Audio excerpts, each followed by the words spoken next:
Hey, this is Almighty Oracle at Gotham Central's Comics and Collectibles, here again for another segment of Unboxing Comix Weekly. Tons of ones. The indie market is the big winner this week with various. Titan has 2, Assassin's Creed Revelations, another miniseries, at least 2 covers. There is the purchase of Soule's Publishing's Skydoll with 5 covers. This one's subtitled Sudra.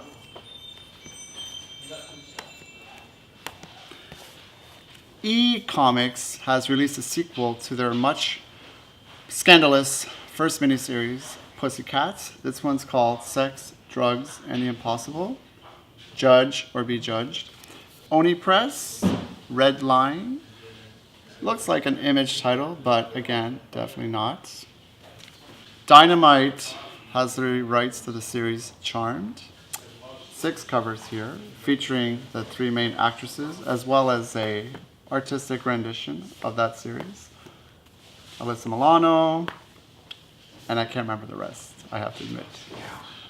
IDW has the rights to Nancy Drew, Hardy Boys. The 3 of them team up for The Big Lie. This is my favorite cover, it's also the main one, and 2 others for your entertainment. Marvel's Major Coup is bringing in Goosebumps writer R.L. Stine, working on a miniseries featuring the definitely pun-worthy Man-Thing. 5 covers, one of them being a Scotty Young variant. One-shots before I get to the book of the week. We have My Little Pony Deviations.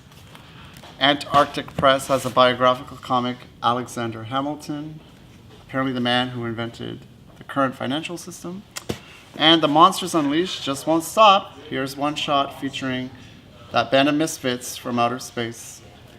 Also, continuing their theme of venomized variants, all new Wolverine, the unbelievable Gwenpool, Man-Thing, and another female star, the unbeatable Squirrel Girl. This week's book of the week, which is also a #1, and from Image, yet again, pardon me, not Image, boom, is Grass Kings by Matt Kindt and Tyler Jenkins. The story revolves around a town called Cargill, and to its north is something known as the Grass Kingdom.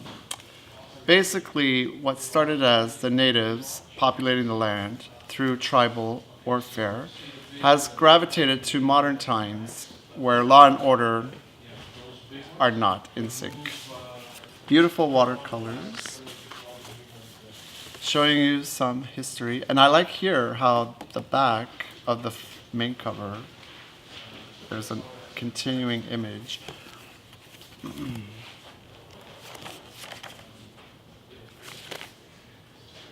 Accurate representation of the natives.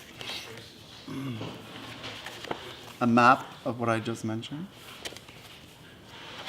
And like I said, just trying to get around law and order. There is a mystery involved near the end of it all.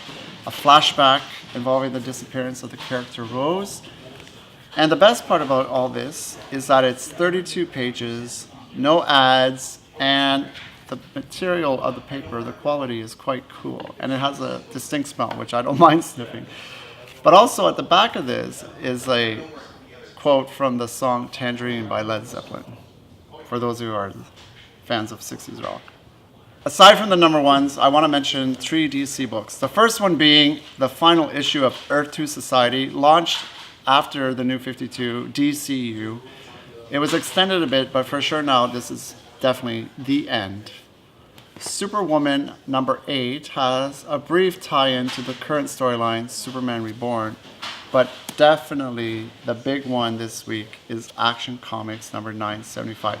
Actually, I would like to call it the book of the week as well. Give it a tie with Grass Kings, only because of who is the mild-mannered Clark Kent. There were some theories that DC posted on their website, but the villain in question, when our Clark confronts him, changes his appearance multiple times, giving you the rogues gallery to the extreme.